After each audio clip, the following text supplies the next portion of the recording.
Nossa, 8 anos de idade, eu recém tinha saído de um abuso sexual, porque minha mãe me deu quando criança, eu vim da cidade de Ijuí, interior do Rio Grande do Sul.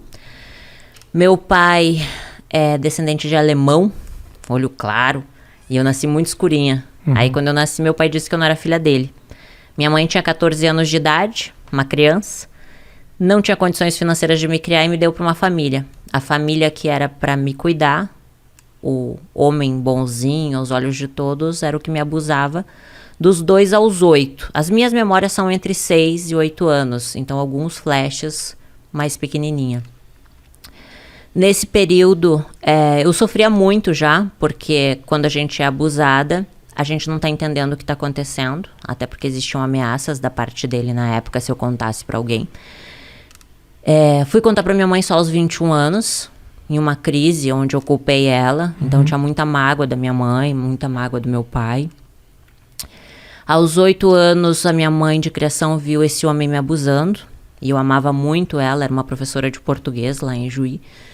E ela cuidava com muito amor de mim, sabe? Eu via nela uma mãe, só que ela não poderia continuar me mantendo lá por causa dos abusos dele, porque ela viu e me devolveu para minha mãe, só que não contou nada para ela. Antigamente as pessoas ficavam casadas, né? Não se separavam por nada, então ela não poderia se separar daquele homem porque ela tinha construído uma vida com ele. Você tinha noção disso naquele momento? Não, naquele momento não, né? Eu era uma criança que tinha que me separar da mãe que eu amava, que era minha mãe de criação, pra finalmente morar com a minha mãe. Só que minha mãe era uma criança. Eu acredito, Rafa, hoje, que a pessoa não pode dar o que ela nunca recebeu. Se tu não recebeu amor, tu não sabe dar amor. Então, a vida dela foi um pouco assim foi também? Um pouco, eu não vou expor muito ela, né? Okay. Mas ela passou por muitos problemas também. E aí eu me tornei uma adolescente muito rebelde. A gente não tinha amizade, eu e minha mãe. Ela brigava muito comigo, me batia muito. Então, aos 11 anos, eu comecei a fumar cigarro, beber, colocava piercing para chamar atenção. Até eu tenho a sobrancelha rasgada aqui, porque eu mesma furei a minha própria sobrancelha na frente do espelho. Botei um brinco gigante, porque eu já queria chamar atenção. Na verdade, eu queria ser amada, né? Eu buscava a atenção das pessoas, né? Aceita. Então, com 11 anos, eu sofria isso, sabe? E eu era muito magrinha. Então eu via as meninas gostosonas, assim, tipo, nossa, os meninos querem ficar com elas. E ninguém queria ficar comigo. E aí eu colocava meia dentro do sutiã pra ter, sabe, peitos. E passei por vários problemas naquela época de depressão, só que eu não entendia, porque naquela época a gente não conseguia conversar com ninguém, não tinha internet como é hoje. Então nas minhas agendas eu falava que eu queria morrer, que eu queria matar todo mundo. E... Só desculpa te interromper, mas... o abuso acabou da onde, assim? Só quando a minha mãe de criação viu ele me abusando sexualmente. Então teve um confronto. Isso, aí ela me deu pra minha mãe. Tá. E aí minha mãe morava em Porto Alegre. Então eu saí de Juí pra Porto Alegre pra morar com a minha mãe. Minha mãe, uma criança, né? Imagina, ela me ganhou com 14 anos. Minha mãe tinha que trabalhar muito, de manhã e de tarde, chegava muito de noite. Então a minha vida era comer miojo e salsicha. E aí, ir pro colégio sozinha e voltar sozinha. Então, ali eu me tornei muito rebelde. Porque a minha mãe queria que eu fizesse comida, limpasse a casa. Obrigações de um adulto. Sim. E ela não sabia conversar comigo. Então, ela me agredia muito. Assim, de agressões, assim, de me violentar mesmo, sabe? Com palavras também, palavras que me machucavam. Então, eu nutria muito ódio dentro de mim. Com 13 anos, eu comecei a fumar maconha. Com 14 anos, eu fugi de casa, vendi todas as minhas fitas de videogame para poder fugir de casa e peguei todos os ursos e fugi com os ursos. Aí fui para uma vila lá em Porto Alegre e a minha mãe me achou com a polícia. Daí, quando a minha mãe me achou, ela me disse, agora tu vai morar com teu pai. E eu não conhecia direito meu pai. Mas foi bom, foi um período muito bom, meu pai é uma pessoa incrível. Aí eu consegui conhecer ele de verdade, né? E acabei... tendo minha primeira relação sexual com meu meio-irmão. Porque pra mim eu não conhecia ele. Ele era filho do meu pai, um menino bonito da minha idade. A gente começou a ir pros bailes junto, bebi e acabou rolando. 13 anos mais ou menos? 14 anos. Só que assim, até então, eu nem entendia direito o que era irmão. Sabe quando a vida vai acontecendo, você é uma criança, você não tem um pai e uma mãe pra te orientar em nada. E você aprende pelas situações que te colocam. E nem valores, princípios, não existia um direcionamento. Nunca, tipo, alguém disse assim, olha, vai estudar, vai fazer uma faculdade, sabe? Não existiam esses valores. E aí, com 14 para 15 aconteceu isso. Aí, na festa de 15 anos, a minha mãe foi lá e disse, filha, eu te amo, volta pra casa. E eu amava a minha mãe, por mais que ela me batesse, ela era minha mãe, né? Claro, óbvio. E aí, quando eu fui morar com a minha mãe de volta, eu tava no colégio. Um lencinho pra mim aí, ô Matheus. Aí eu tava no colégio e conheci o pai do meu filho. Uhum. E aí na família dele eu vi a família que eu não tinha. Aquela estrutura familiar de churrasco final de semana, sabe? Os filhos debaixo da asa da mamãe. Minha sogra muito carinhosa comigo. Então eu me apaixonei pela família dele. E eu era uma criança, eu tinha 15 anos.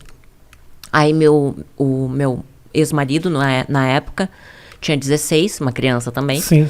Mas a gente, nessa idade, a gente já acha que a gente é adulto. Aí a gente queria ter um filho. Então, imagino também que a sua vontade de amadurecer era para escapar de muita coisa que da infância não tinha sido das melhores. E a minha mãe me batia até no rosto. Imagina eu aos 15 anos apanhando no rosto, sabe? Era uma forma de fuga. O casamento foi uma fuga.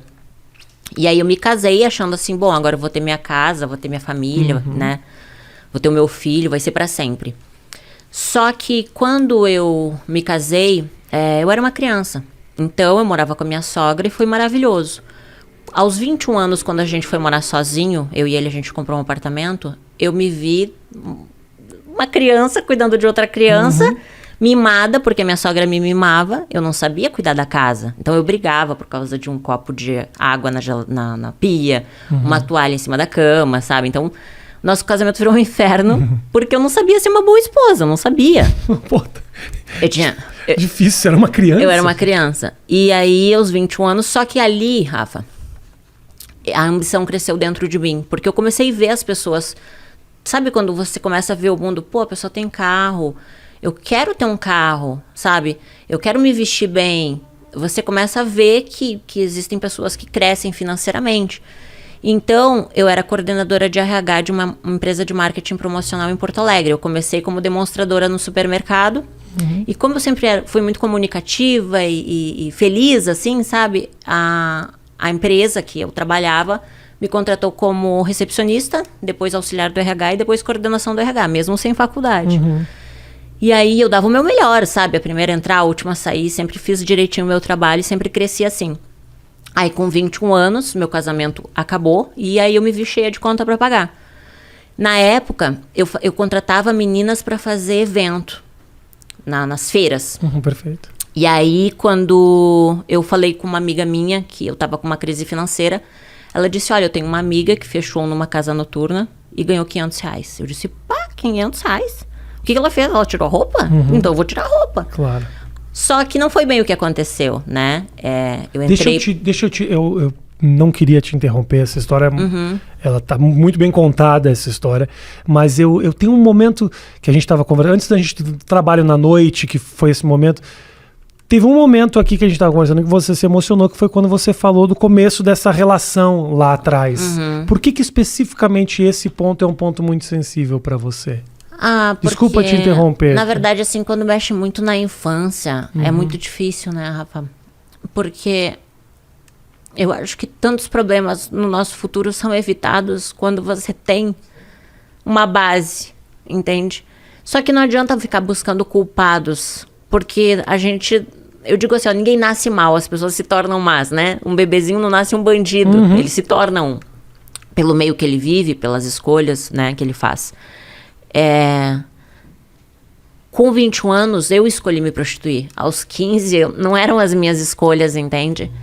Eu vivi o que o meio tinha para me oferecer. Então, falar disso não é escolher, porque eu escolho as coisas ruins, eu vou colher as coisas ruins. Mas você já nascer no meio de coisas ruins é muito difícil. Claro. Então, falar disso é bem difícil, sabe? Quando eu fui fazer o livro Morri para Viver, foi muito difícil. Porque foi mexer em coisas que é difícil de falar. Pô, imagina você vai falar que tua primeira relação sexual foi com o teu meu irmão. Eu já declarei que o primeiro orgasmo que eu tive foi com o cachorro da vizinha aos 11 anos, porque a vizinha trouxe o cachorrinho pra fazer sexo oral em mim. E são coisas que eu falo, 11 anos. São coisas que eu falo, Rafa, por quê? Porque me trouxe culpa há muito tempo. Durante muito tempo, a culpa, ela tava me matando. Falar sobre isso e ajudar as pessoas que ainda vivem esses traumas. Com certeza, entende? claro. Porque a sociedade, ela é uma sociedade que ela te cobra ser o melhor, ter o melhor, ser o mais inteligente, ter a melhor faculdade, né? Como se você fosse só valer algo se você tem aquilo que o mundo fala que você tem que ter. E, na verdade, eu sou uma pessoa que não sou nada no mundo, entende? Mas eu entendi que, às vezes, quando a gente fala sobre determinados assuntos, você ajuda a curar feridas. Quando você fala o que você sofreu, você tira um peso de dentro de você, você tira uma pedra que muitas vezes te leva à depressão.